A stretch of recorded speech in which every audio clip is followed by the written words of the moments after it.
A você que chega para mais um episódio do nosso podcast, seja muito bem-vindo, seja muito bem-vinda. Esse podcast é uma realização do Programa de Extensão da Pós-Graduação da Universidade Estadual da Paraíba, o ProEST-PG, em parceria com a CAPES, Coordenação de Aperfeiçoamento de Pessoal de Nível Superior. Eu sou o Nicolau Bento e hoje eu recebo com vocês ela que é uma pessoa muito querida. Eu tive a oportunidade de conhecer ela há cerca de 2 anos atrás, nas mostras de extensão. Ela que é jornalista, hoje eu vou aprender muito, inclusive, aqui com ela. Ela que é jornalista, professora, extensionista, doutora em Ciências da Informação pela UFPB. Eu recebo hoje a professora Adriana Alves. Seja muito bem-vinda, professora. Legal. Obrigada, viu, Nicolau, por essa oportunidade. É muito bom estar aqui, debatendo as coisas, né, de extensão, os assuntos, né, extensionistas, e ainda mais contigo, né, que a gente já tem muita afinidade, a gente se conheceu, né, nas mostras, e o assunto vai fluir, né, com certeza vai fluir bem legal. Então, agradeço muito essa oportunidade de estar discutindo, né, as questões de extensão, os projetos da universidade. Fico muito feliz, muito honrada. Obrigada. Que bom, professora. Vai fluir. Inclusive, hoje eu vim de xadrez, minha gente, porque eu encontro a professora sempre nas mostras. E eu sempre vou com minha camisa xadrez. Um dia que eu não fui, ela disse, não é você não, use o xadrez. Então, estudo xadrez hoje, professora, em sua homenagem. Obrigada. Já é uma marca sua, né? Sem essa blusa xadrez, camisa não é Nicolau. Então, vamos lá começar pelo início. Quem é a professora Adriana Alves? Como a professora Adriana Alves chegou aqui no meio da comunicação, no meio da informação, da extensão? Quem é a professora Adriana? Então, vamos lá, fazer um resumo, assim. Me formei em jornalismo aqui na UEPB, né, em 2006. Então, desde lá, eu tenho uma envergadura para academia. Claro que eu trabalhei na imprensa, né, no Jornal da Paraíba, trabalhei também em algumas assessorias, também trabalhei com marketing, mas... Estou muito chique hoje, minha gente. Mas eu sempre, né, assim, o meu pé esteve, né, na área da pesquisa, do ensino. Então, depois da graduação, eu fiz a pós-graduação, fiz especialização, fiz mestrado, né, fiz doutorado na UFPB. Meu mestrado foi na UFBA, né, em Salvador, onde eu pesquisei muito jornalismo digital, né, entendendo como é que esse universo funciona, que é bem minha praia, né? Toda a minha pós-graduação é nesse universo de tecnologia.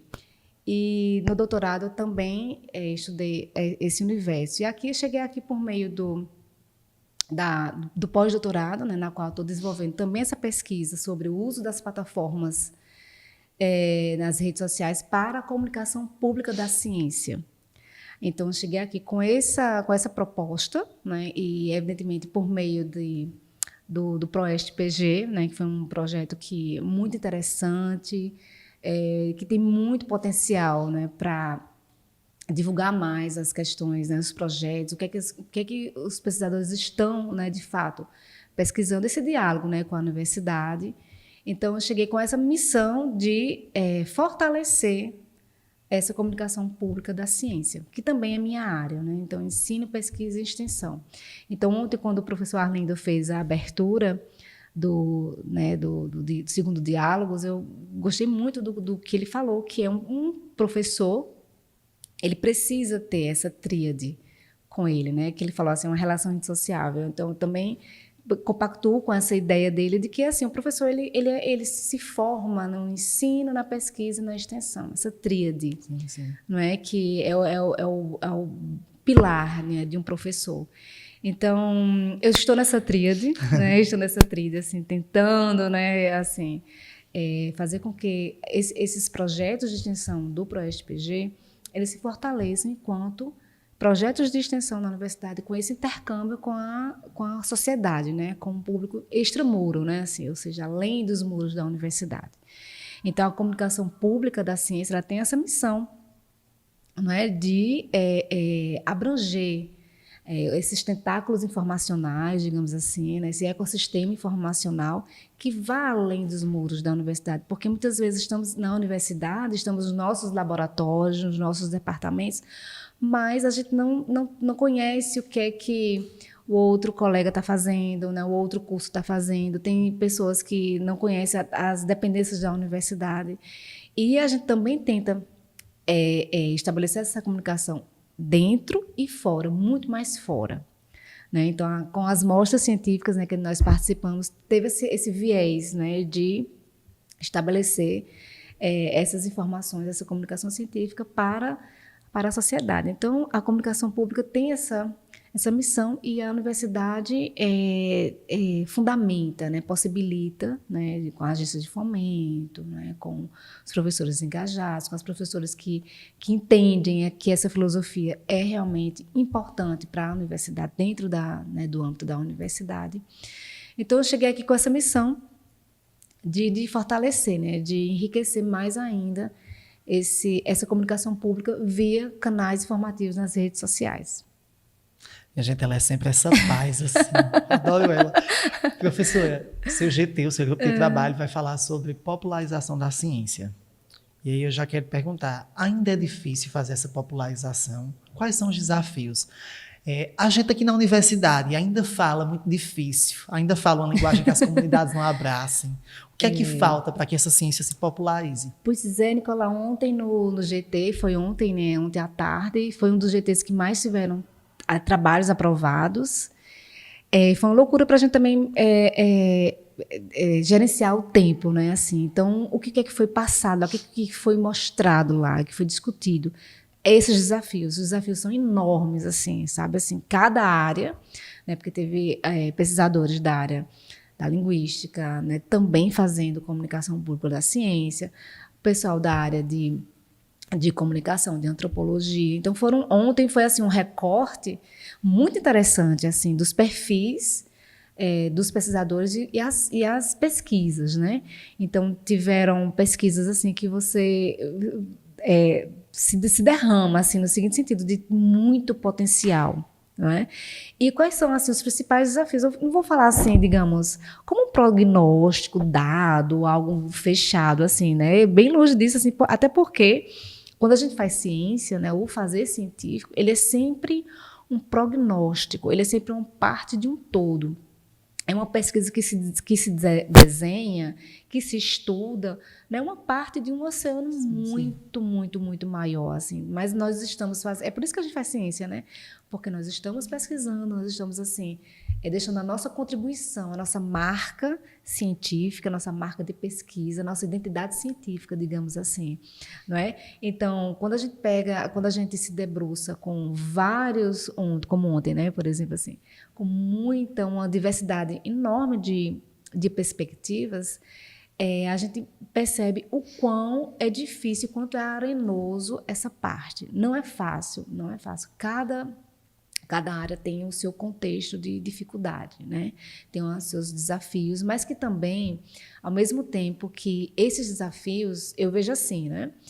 É o que movem, né? Que vão mover os pesquisadores, porque se a ciência começa por uma questão de pesquisa, né? Sempre quando a gente está fazendo nossas teses, nossos artigos, a gente levanta uma questão de pesquisa que é para dizer assim, não, vamos pesquisar tal coisa, né? E eu acho que essa questão, esse questionamento, essa criticidade nunca pode se perder dentro da ciência, dentro das pesquisas científicas, dentro da universidade. Se a gente perde a criticidade, a gente também perde nosso potencial de fazer pesquisa, de contribuir para a ciência. E aí, o que eu posso dizer, assim, digamos, de desafios de uma forma geral, é o entendimento, a compreensão de que a universidade, dentro mesmo da universidade, né, é entender que o saber da universidade, ela não pode ficar apenas nos muros da universidade. Né? Até porque se a gente for pegar a epistemologia do nome universidade, é o quê? Saber universal. Então, esse saber ele não pode ficar endógeno. Sim, sim. A universidade não é um lugar de endogenia, ao contrário, é um lugar de, sim, pesquisas, né? Construir discursos, conceitos, desconstruir conceitos, né? Metodologias, enfim. Mas ele precisa que esse saber esteja externado para a sociedade. Então, essa ponte, né, entre o saber da universidade e os muros, ela precisa dialogar dentro e fora. E o que a gente percebe, né, acho que você também, como né, do PIBIC também, foi da extensão, não é isso? Continuo, estou lá. Continua na extensão. Estou na exatamente. extensão. Aí você, assim, já tem esse outro universo que muitas vezes você não conhecia, a gente não conhecia, né? Sim, Adentro, assim, né?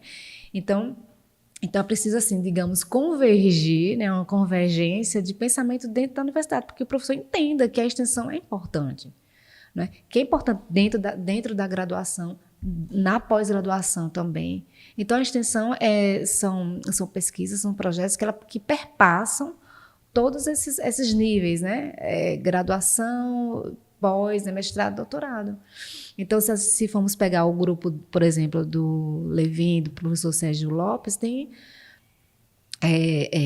estudantes de doutorado, de pós-doutorado, né? Mestrado, assim, no nível um pouco maior, mas que estão fazendo extensão. Né? Eu estou fazendo extensão também, então estou dando aula na pós-graduação, né?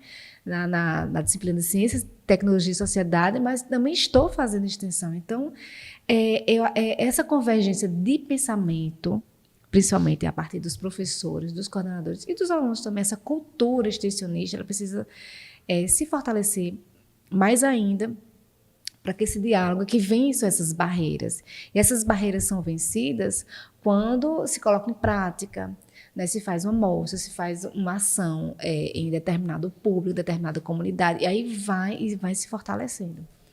Né? Então, é preciso, assim, eu acho que esse é um dos maiores desafios, assim, que se enfrenta, né? Dentre outros, são tantos. A gente vence uns, chegam outros. Nunca, né, aquela coisa never ends, né? Nunca termina. Então, vai se criando outros, e aí eu acho que é isso que se move. Porque se fosse tudo perfeitinho, tudo funcionando, talvez a gente ficaria um pouco na chatice, né, da coisa. Mas eu acho que é isso que também vai movendo, né, vai estimulando, né, como se fosse um combustível, né, ali que vai dando gás para outras questões, né. Então, ontem no GT, assim, de popularização, a gente percebeu muito isso, essa divulgação, sim, esses projetos, sim, mas que precisam de pesquisadores, coordenadores, orientadores que levem a cabo, levem a sério, realmente, essa empreitada. Professora, na sua fala eu percebo que tem um encantamento, tem um afeto pela extensão, né? Tá lá dando aula na pós-graduação, tá pesquisando, mas não deixa a extensão. Não deixa, assim.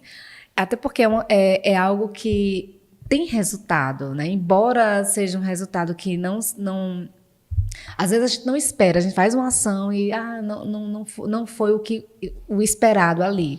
Mas o importante é que tenha ali um tentáculo da extensão, é que a extensão esteja realmente em atividade também, né?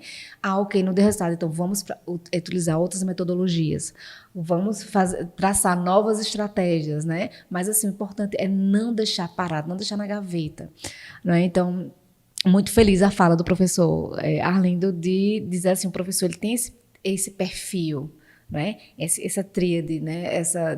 Digamos assim, essa divindade, essa trindade, assim, né? Que é a pesquisa, ensino, pesquisa e extensão. É preciso. Professor Arlindo, para quem não conhece, é o pró-reitor de extensão, não é isso? Professor de filosofia aqui da nossa universidade, um ícone realmente da extensão e da filosofia. Professora, exatamente. Eu não posso deixar de perguntar, você é jornalista. E aí, falando sobre essa questão de comunicar para além dos muros da universidade.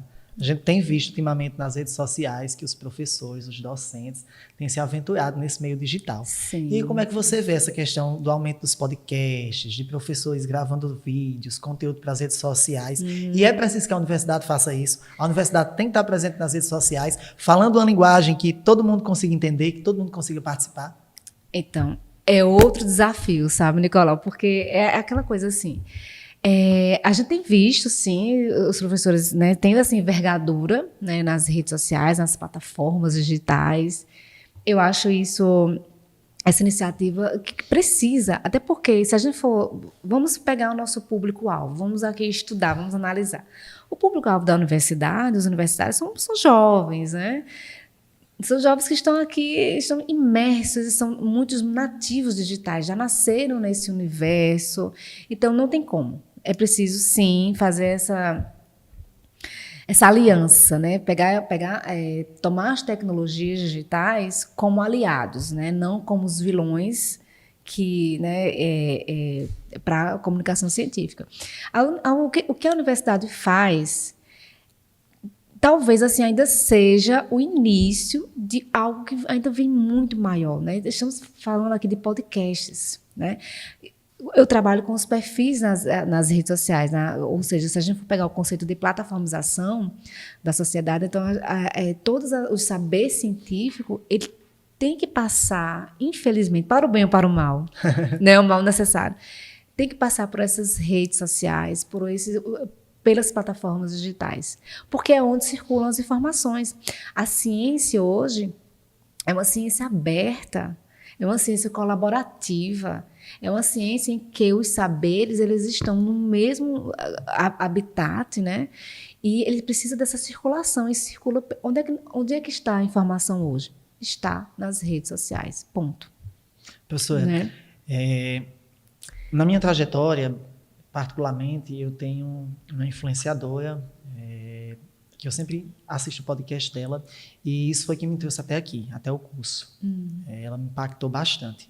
E aí eu lhe faço essa pergunta. Em algum momento na sua trajetória, você parou e disse assim, não, a rede social realmente tem um impacto relevante, significativo, real para a academia, para essa popularização da ciência. Algum acontecimento você tenha parado, tenha visto, entendido, a notícia chegou, o conhecimento chegou, a informação chegou pela rede social, pelas plataformas digitais. Teve esse momento?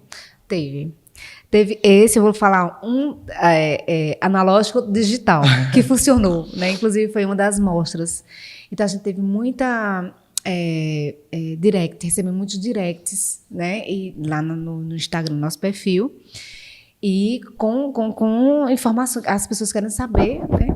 As pessoas querem saber informações sobre essa mostra. Então, foi muito, muito gratificante essa parte. Então, eu fiz, olha, então aqui está funcionando também. O número de visualizações nos stories também. Então, muitas vezes as pessoas não curtem, mas a visualização é grande. E uma outra foi na mostra acho que foi de Guarabira. Não sei se você foi para Guarabira. Fui sim. Sim, tu fosse para Guarabira. Fui. Não, acho que foi na Guarabira, exatamente. Preste atenção. Chegamos lá em Guarabira. E ali fomos montar as tendas e tudo. E aí precisava... Na feira ali, na praça. Naquela praça linda. Gente, eu adorei Guarabira. Não, foi uma das cidades que eu mais gostei, assim, de Olha, eu cheguei visitar. já para Guarabira. Chego, Guarabira! Então, eu não conhecia, né, Guarabira, só de passagem, assim, mas adorei Guarabira. E aí o que acontece? Chegamos lá, aí, tínhamos essa divulgação nas redes sociais, e que estavam, assim, os stories estavam, né, muitas visualizações, muitas curtidas também.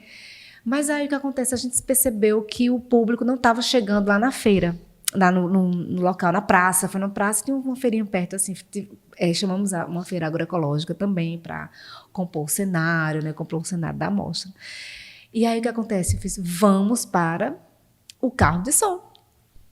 E aí tinha um carro de som circulando na avenida, e aí eu interceptei esse carro de som, esse rapaz, falei com esse rapaz do carro de som. Deixa eu só interromper para dizer uma coisa, minha gente. Esse interceptei é uma maneira bonita dela dizer assim, que correu para o meio da rua e parou o carro. Pare, que eu preciso do senhor. Pode continuar, professora. Eu parei o carro, interceptei, eu fiz, aí ele ficou assim olhando, né? Eu fiz, olha, eu preciso de uma divulgação, como é que a gente faz, como é que a gente desenrola? E ele, não, eu fiz, o quê? Aí ele parou, mesmo em frente à praça, e aí eu fui explicando para ele fez assim, agora eu preciso de um narrador, de alguém que fale, né, um locutor. Aí ele falou assim, você não faz não, assim? Você não fala não, professora? Eu fiz, não, eu não trabalho assim muito com minha voz, assim, né? Eu sempre fui muito dos bastidores, né, do campo do jornalismo, da comunicação, sempre fiquei muito escondidinha e tal. E aí ele falou assim, vamos fazer um teste? Então fiz um textinho. Como teste? Como teste, né? E ele falou assim, olha, eu preciso testar aqui o áudio. Ele acabou me enganando, sabe? Mas no final deu bom, assim, né? Aí ele me enganou, ele fez, vamos fazer aqui um teste no WhatsApp. Aí eu mandei para ele, e aí eu fiz essa narração, aí eu achando que ele iria fazer o seguinte, iria ouvir e depois ele ia fazer com a voz dele, né? Assim, porque na verdade ele é um locutor e tudo. Aí ele colocou lá em cima. Eu fiz, vendo sua voz aqui? Eu fiz, meu Deus do céu, ele fez, a sua voz é muito bonita. Eu fiz, não, moço, não sei o quê. Deu bom. ficou com minha voz, ele ficou passando o carro assim na avenida, e ele falou assim, olha, vou ali próximo, tem, acho que é uma espécie de mercadinho, alguma coisa assim, que as pessoas estão, né, se reúnem com bastante frequência, e aí eu vou ficar dando volta na cidade. E aí foi. E aí, nesse sentido, eu acho que uns 20 minutinhos depois que ele estava rodando na cidade, começaram a chegar pessoas. Uma senhora, até entrevistei uma senhora, foi com a neta aferir a pressão, porque tinha um pessoal lá da área da saúde também fazendo essa aferição e fazendo vários, né, atendimentos. Então, essa senhora, depois chegou uma família, então eu comecei a observar que vieram também por conta do carro de som.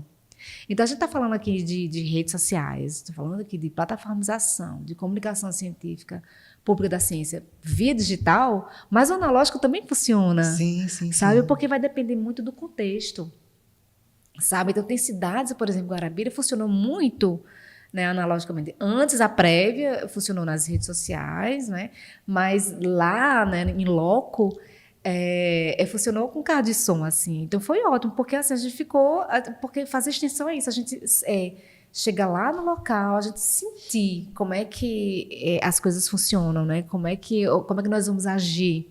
E funcionou super bem, sabe? Eu fiquei, assim, muito feliz, né? Porque a gente saiu, assim, ficou surfando, né? No analógico, no digital. E deu super bem no final, sabe? Foi uma amostra muito, muito bonita, muito boa. Tudo isso vai depender do contexto cultural local, né? De como essa informação é repassada. Uma coisa que você falou, professor, às vezes as pessoas visualizam os stories, mas não curtem. Isso. Minha gente, curtam. Vamos curtir.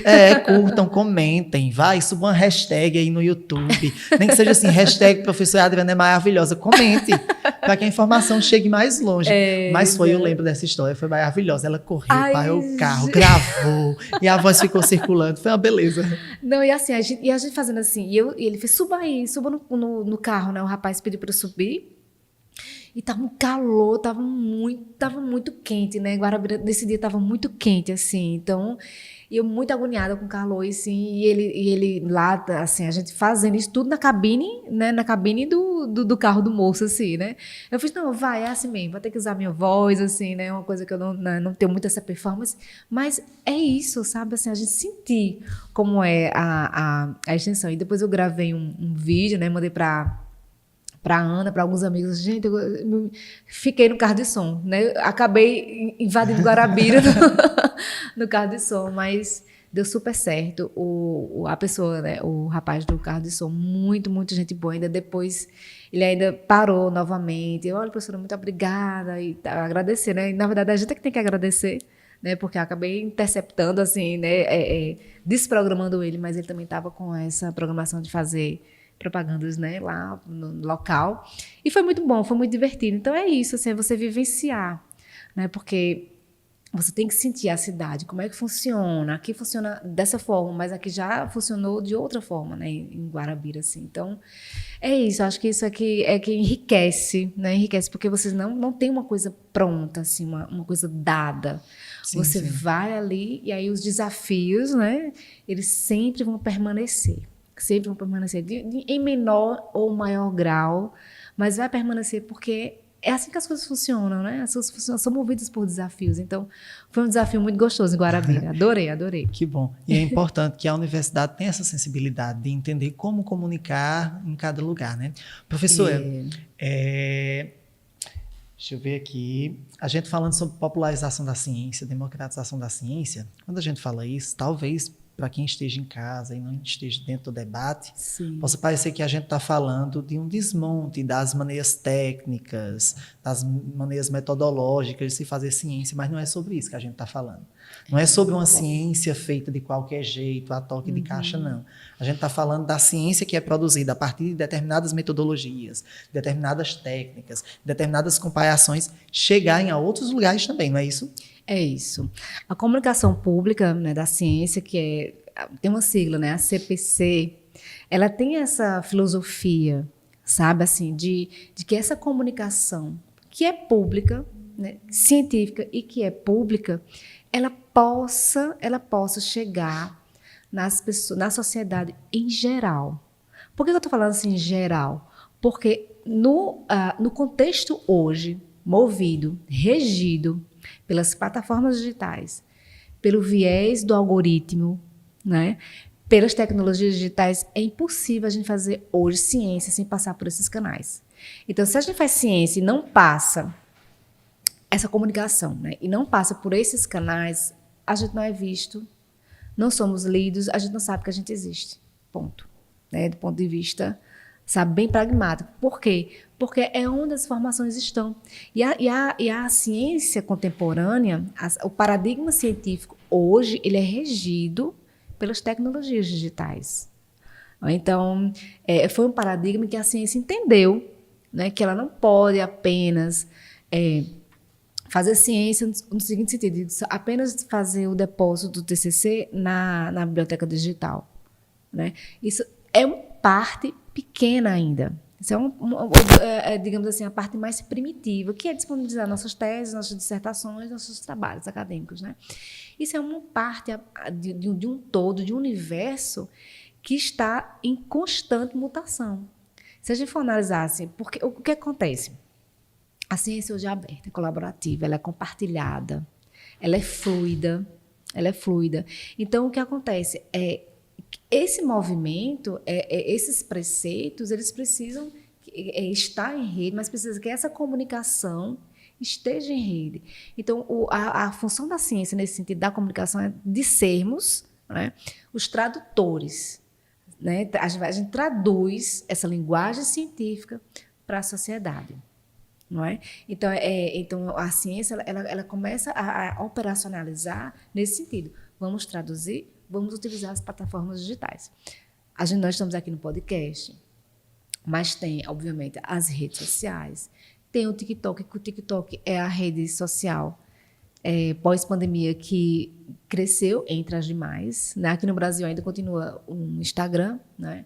O YouTube, são as duas redes sociais mais acessadas, né? As plataformas que os brasileiros estão muito imersos, né?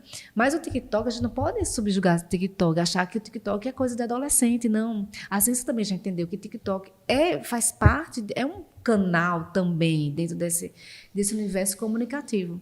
Então, muitos pesquisadores com perfis no TikTok, né, com perfis, fazendo, se a gente está aqui no podcast, está fazendo infiltração nas redes sociais, né?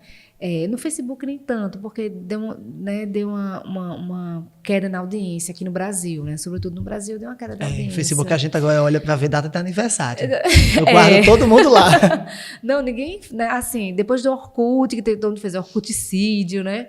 E aí eu disse, gente, vamos ter uma hora que a gente vai chegar a fazer... O resgate aqui, Orkut, viu? Eu tive o meu, Né? E teve os blogs, teve o fenômeno dos blogs em 2010, o Arblogs, que eram os blogs de guerra, e depois vieram os blogs que eram os diários íntimos, e depois, enfim. E aí deu uma queda nos blogs, e veio, né, o Orkut, e depois veio, aqui no Brasil, né, tô falando a nível, né, nacional, o Facebook, que ganhou muito o coração dos brasileiros, mas depois deu uma queda, saturou, não houve essa atualização. E o que acontece? Eu tô louca para fazer o Facebook-sídio, assim, né? Não, eu não faço porque ainda é meu objeto de estudo também. A minha família está lá, enfim. Mas a gente tem que entender que essas plataformas é que as informações chegam para a gente de alguma forma ou não, assim, né? Estou falando de universidade, mas as pessoas... Tem também uma outra discussão, que não é o caso aqui, né? Tem outra discussão que é a questão da alfabetização digital, né? Ainda tem muito essa questão do letramento, sim. Ainda tem os bolsões, as pessoas que ainda não têm esse acesso ou têm de uma forma precária, né? Que é uma outra discussão, acho que né, a gente pode, né, papo para outro encontro, assim, a gente pode falar sobre isso, mas o fato é que na contemporaneidade a ciência é regida, né? A ciência aberta, ou então science, é um conceito muito, muito, muito praticado e que acontece realmente. Sabe? Então, existe no universo da pesquisa, dessa comunicação pública da ciência, não só essa divulgação, mas também depositar os dados de pesquisa, é muito importante.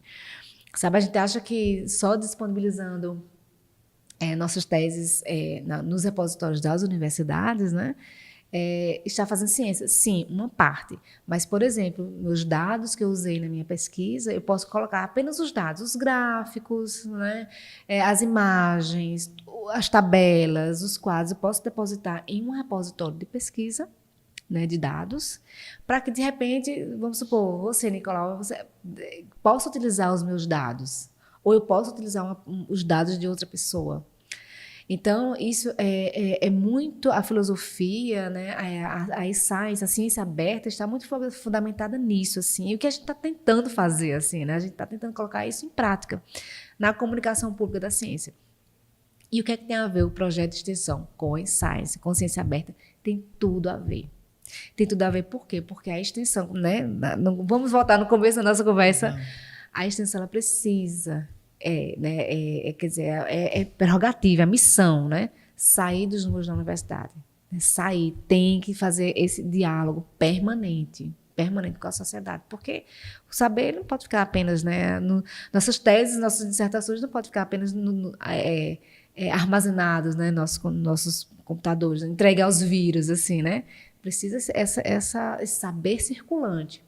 E saber que espalha, que compartilha, sabe? Saber que chega nas pessoas, sabe? Então, a ciência aberta, ela é muito importante para a gente pensar o cenário científico dessa comunicação científica na contemporaneidade, sabe? Então, nossos dados de pesquisa precisam também estar disponíveis. Né? Não preciso, assim, ok, quando você disponibiliza sua tese, sua dissertação, já é domínio público. Sim, né? Sim. Mas, assim, os dados, eu preciso, assim, que eles também fiquem em domínio público, sabe? Que fique mais, chegue mais às pessoas.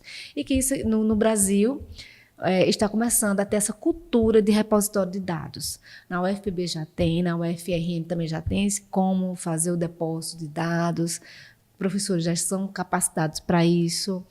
Alunos também precisam ter uma capacitação. Então, já começa a se delinear um caminho para essa cultura dos dados, essa ciência aberta. Então, é por isso que a gente está aqui nesse papo, né? Para a gente desconstruir, construir, né? E tentar entender ainda mais assim, esse universo da comunicação pública da ciência que é tão importante, né? Sim, sim. Para qualquer universidade. A gente está falando assim, universidade, aí eu já pego de uma forma geral, uma forma global. Né, o saber universal, né, o saber que ele precisa ter esse espírito libertador e circulante. E aí, professor, falando nessa forma geral já, e a gente espera que o nosso podcast atinja desde o senhor que está vendendo lá na feira, ao estudante do ensino médio, à Universidade de Harvard, estou aqui nesse entorno, que Harvard nos escute, e eu queria que você fizesse um chamamento às universidades, aos professores, aos docentes, para estarem nas redes sociais, para entrarem nesse mundo, para participarem dessa construção da ciência digitalizada, Exato. Produzindo conteúdo, mas também curtindo, compartilhando. Queria que você fizesse esse chamamento, esse convite. Pois é, então vamos lá, né, fazer esse chamamento. Então, um convite para os professores, os coordenadores que tenham projetos de extensão, que tenham outros projetos também, de PIBIC, de extensão, principalmente, que a gente tá, né, o foco aqui é a extensão, que se filtre mais nos perfis, nas redes sociais também, né? Não só esteja lá, mas que movimente, que faça essa interatividade, né? Essa interação, porque isso vai criar engajamento, né? Vai criar engajamento, então é muito importante isso, né? O pesquisador ter essa noção de que a pesquisa circula muito mais, então é preciso estar nas redes, é preciso fazer essa comunicação científica, digital, para que tenha mais engajamento, tenha mais interatividade, que o universo científico ele flua de uma forma digital, onde as pessoas estão. Então é isso. Professor, a gente vai encerrar nossa conversa.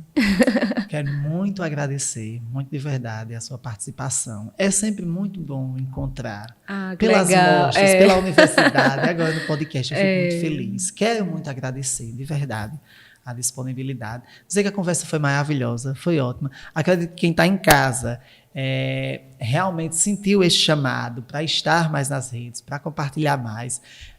Quem estuda ou quem ensina, quem produz aqui o ensino na universidade, tenho certeza que também sentiu esse chamado para estar na extensão, Como você falou no início da conversa, a gente precisa de mais professores que coordenem projetos, que estejam à frente. Então, tenho certeza que esse chamado foi feito, que as pessoas sentiram. Então, quero muito agradecer, de verdade. Obrigada, viu, É Nicolau? sempre bom encontrá-la, é sempre bom recebê-la nesses momentos, tá certo? Então, ok. Eu queria agradecer, né? Assim, já comecei agradecendo, mas, de novo, muito honrada de estar aqui, dessa partilha, né, de conhecimento, e estou, né, disponível para outros, né, também. Outros momentos como esse, que é muito importante, né? Então, obrigada. A conversa fluiu maravilhoso, né, Nicolai? É muito bom lhe encontrar. Obrigada, Natan, também, pelo convite. E é isso. Estou aqui, né, para as próximas também. Muito bem, Natan é nosso produtor. Eu vim de carona com a professora Ana hoje. Com a professora Adriana, ela me deu carona. Você que está em casa, quero convidar para seguir a nossa página no Instagram, o ProSPG no Instagram. Siga no YouTube também o Ciência na Mesa. Não deixe de dar seu like, não deixe de deixar seu comentário aqui embaixo. Vai ter o QR Code das nossas redes em algum localzinho nessa tela. Nos siga. Muito obrigado. Só lembrando que esse podcast é uma realização do ProSPG UEPB, em parceria com a CAPES. Esse foi mais um episódio onde eu recebi a professora e doutora Adriana. Muito obrigado mais uma vez e eu espero você no nosso próximo episódio.